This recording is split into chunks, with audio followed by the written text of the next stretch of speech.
कि परमात्मा ने मुझे भेजा है, ईश्वर ने मुझसे कुछ काम लेना है. நான் தான் சொல்றேன், நீங்க சக்தியா இருக்கேன்னு கடவுளே இல்லைன்றான் பாரு, அவனை நம்பலாம். கடவுள் இருக்குன்றான் பாரு, அவனை கூட நம்பலாம். ஆனா நான் தான் கடவுள்றான் பாரு, அவனை மட்டும் நம்பிடாத, போட்ட கேஸ் ஆயிடுவேன். இந்திய நாட்டின் பிரதமர் நரேந்திர மோடி மறுபடியும் வாரணாசி தொகுதியிலே போட்டி போறாருங்க. அதுக்கு வேட்புமனுவையும் இப்போ தாக்கல் பண்ணியிருக்காரு. அப்படி வேட்புமனுவை தாக்கல் பண்ண பின்னாடி தனியார் தொலைக்காட்சிக்கு ஒரு பேட்டி கொடுத்துருக்காருங்க. அந்த பேட்டியில எங்க அம்மா உயிரோடு இருக்கிற வரைக்குமே நான் எங்க அம்மாவோட வயிற்றுல தான் பிறந்தேன் நம்பிக்கிட்டு இருந்தேன். ஆனா எப்ப எங்க அம்மா என்னை விட்டு போனாங்களோ அப்பதாங்க ஒரு உண்மையை புரிஞ்சுக்கிட்டேன். அப்பதான் என்ன புரிஞ்சுக்கிட்டாராம், நான் வந்து எங்க அம்மாவோட வயிற்றுலேருந்து பிறக்கலைங்க, நான் வந்து கடவுளால் அந்த பரமாத்மாவை நீங்க அனுப்பி வைக்கப்பட்டிருக்கேன். அப்படிப்பட்ட சக்தி எனக்குள்ள இருக்குதுங்க.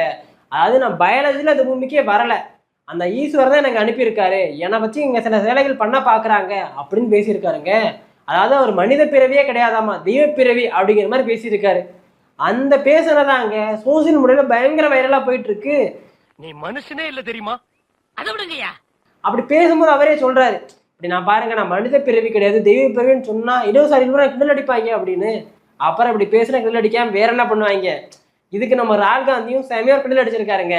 அதாவது டெல்லியில பொதுக்கூட்ட மேடையில் பேசின ராகுல் காந்தி இப்போ மோடி என்ன சொல்றாரு, நான் மனித பிரிவே கிடையாதுங்க, பரமாத்மா தான் அனுப்பி வச்சவர் அப்படின்னு பேசுறாரு. மோடி மாதிரி இங்க ஒரு சாதாரண மனுஷன் பேசுறேன்னு வச்சுக்கலேன், நம்ம உடனே என்ன பண்ணுவோம், மனநல மருத்துவரோட கூட்டு போய் ட்ரீட்மெண்ட் பார்ப்போம். ஆனா மோடி என்ன பேசுறாருன்னு பாத்துக்குங்க அப்படின்னு செம்மையா மோடியை கலாச்சிருக்காரு. மென்டல் ஹாஸ்பிட்டல் கூட்டிட்டு போய் பிரெயின் எக்ஸாமினேஷன் பண்ண சொல்லுவோம், நல்ல ஒரு சைக்காட்டிஸ்ட கூட்டிட்டு போய் நல்ல மருத்துவ ஆலோசனை. இன்னொரு பக்கம் மோடி பாருங்க பரமாத்மாவால் நீங்க அனுப்பி வைக்கப்பட்டவருங்கிறாரு. ஆனா அவர் யாருக்காக வேலை செய்யறாரு, 22 பணக்காரர்களுக்கு வேலை செய்யறாருங்க. மற்றபடி ஏழைகளுக்கு வேலை செய்யணும்னு நினைக்கிறீங்களா, ஒரு வேலை இல்லை. சரிப்பா, அப்படி பரமாத்மாவால் அனுப்பி வைக்கப்பட்டவர் இவர்னா கொரோனா டைம்ல பாருங்க இங்க ஆயிரக்கணக்கான மக்கள் வந்து மருத்துவமனை கிடைக்காம இறந்து போனாங்க, கங்கை ஆத்துல பிணமா மிதந்தாங்க. அந்த இந்த பரமாத்மாவால் அனுப்பி வைக்கப்பட்ட என்ன பண்ணாரு நினைக்கிறீங்க, எல்லாரும் மொபைல் போன டார்ச் லைட் அடிங்க, வீட்டுல விளக்கேத்துங்கன்னு சொன்னாருங்க. இப்படி சொல்றவராங்க பரமாத்மன் அனுப்பி வைக்கப்பட்டவரு அப்படின்னு செமையா கலாச்சி விட்டுருக்காருங்க. எல்லாரும் விளக்கு பிடிச்சி நிக்கிறீங்க, கீழே இறங்க, வீடு பத்திக்கு போகுது. அவர் சொன்னாரா இவர் பிடிச்சாரா? சரி ரைட்டுப்பா, மோடிக்கு ராகுல் காந்தி 2 பேருமே வந்து அரசியல் எதிர் துருவமா இருக்கிறாங்க. இப்படி மாட்டுக்கருத்து வச்சாங்கன்னா பேசுறேன்னு வச்சுக்கலாம். பிரபல பாடகர் ஸ்ரீனிவாசே நம்ம ஜியா கலாச்சிருக்காருங்க. இன்ஸ்டாகிராம்ல ஒரு போஸ்ட் போட்டிருக்காப்புல. அந்த போஸ்ட்ல என்ன போட்டிருக்காரு, யாராவது ஒருத்தர் நான் கடவுளோட சிறப்பு படைப்புன்னு சொன்னா தயவு செஞ்சு யாராவது அவரை மனநல மருத்துவத்தை கூட்டு போங்கப்பா. சொல்ல போனா கடவுளா இருக்கிறதெல்லாம் பெருசு கிடையாது, மனுஷனா இருக்கிறதான் பெருசுன்னு போட்டிருக்காரு. நான் அது வந்து யாரோ ஒரு நபரை சொல்றேன்னு நினைக்க வேணாம், ஒவ்வொரு துறைகளையுமே இந்த மாதிரியான சில பேர் இருக்கிறாங்க, அவங்களுக்கெல்லாம் கொஞ்சம் மாதிரி ட்ரீட்மெண்ட் தேவைப்படுது அப்படின்னு போட்டிருக்காரு. என்னையா அது ஸ்ரீனிவாசே ஜிய கலாய்க்கிற அளவுக்கு ஆயிட்டாரா, அவரே பாஜக ஆதரவாளர் தானே ஐயா, என்னையா பாஜக ஆதரவாளர்களே நம்ம ஜிய கடிக்க ஆரம்பிச்சிட்டாங்களா அப்படின்னு சோசியல் மீடியாவில் பயங்கர கலாயி. உடனே என்ன பண்ணிட்டார், நம்மளால ஸ்ரீனிவாசன் என்ன மிரட்டினாலும் தெரியல, அந்த போஸ்ட் எலிட் பண்ணிட்டு போயிட்டாருன்னு வச்சுக்கிறேன். இப்படி நம்ம ஜி பேசின விஷயம் தாங்க சோசியல் மீடியாவில் பயங்கர வைரலு. எப்பயும் அவர் பேசுகிற விஷயம் சோசியல் மீடியாவில் வைரல் ஆகிட்டே தாங்க இருக்கும். நினச்சி பாருங்க, கடை எலெக்ஷன் நடக்குது, என்ன பேசினாரு பாருங்க, எதிர்கட்சிகள் பூரா மீன் கறியெல்லாம் சாப்பிட்றாங்க, அவங்களுக்கா நீங்க ஓட்டு போட போறீங்க அப்படின்னாரு. ஆனா இந்தியாவில் முக்கால்வாசி மக்கள் மீனும் கறியும் சாப்பிட்டு தான் இருக்காங்கன்னு வச்சுங்களேன், அது வேற கதை.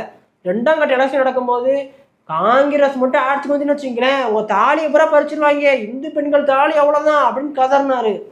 3ஆம் கட்ட எலெக்ஷன் நடக்கும்போது பாருங்க, காங்கிரஸுக்கு அதானி இருக்காருல்ல, அதானி டெம்போவா பணம் கொடுக்குறாருங்க, அதனாலதான் இப்ப அதானி பத்தி பேசுறதே இல்லைன்னு பேசினாரு. ஆனா பாருங்க, அதானி அதிமுக ஆட்சியில தமிழ்நாட்டுல இந்த நிலக்கரி இருக்குல்ல, நிலக்கரியை வந்து அதிக விலைக்கு விற்பனை பண்ணி பல ஆயிரம் கோடி சம்பாதிச்சாரு, இப்ப விலைக்கு வந்திருக்குது. இதை பத்தி ராகுல் காந்தி கேட்கிறாரு. கரெக்டு தான்ப்பா, அந்த நிலக்கரி உள்ள நடக்கும்போது பிரதமரா யார் இருந்தாரு, நரேந்திர மோடி தான் இருந்தாரு, அப்ப எவ்வளவு டெம்போல பணம் வாங்கினீங்க அப்படின்னு கேட்கிறாரு. அதுக்கு பதில் சொல்ல மாட்டாருன்னு வச்சுங்களேன். 4ஆம் கட்ட தேர்தலில் முஸ்லீம்களை பத்தி நான் ஏதாவது அவதூறு பேசியிருந்தேன் இல்லை பிரிவினைவாதம் பேசியிருந்தேன்னு வச்சுங்களேன், நான் அரசியல் விட்டே விளைவிக்கிறவங்க அப்படின்னு மோடி திமுறா பேசினாருங்க. ஆனா தேர்தல் முழுக்க பாருங்க, இந்துக்களோட சொத்துக்களை பூரா உருவி முஸ்லீம்கிட்ட கொடுத்துருவாங்க, இந்திய கிரிக்கெட் அணிலையும் பூரா முஸ்லீமா வந்துடுவாங்கன்னு ஒரே முஸ்லீம் வெறும் பிரச்சாரம் பண்ணாருங்க. ஆனா வந்துட்டு வெளியே வந்துட்டு முஸ்லீம் பத்தி நான் தப்பா பேசவே மாட்டேங்க, அப்படி பேசுன்னு அரசியல்கிட்டே விளைகிறவன்லாம் விட்டாரு. இது கூட பரவாயில்லைங்க. 5ஆம் தேர்தல் நடக்குது, பூரி ஜெகநாதர் கோயில் ஒரு கோயில் இருக்கு ஒடிசால, ஃபேமஸான கோயில்.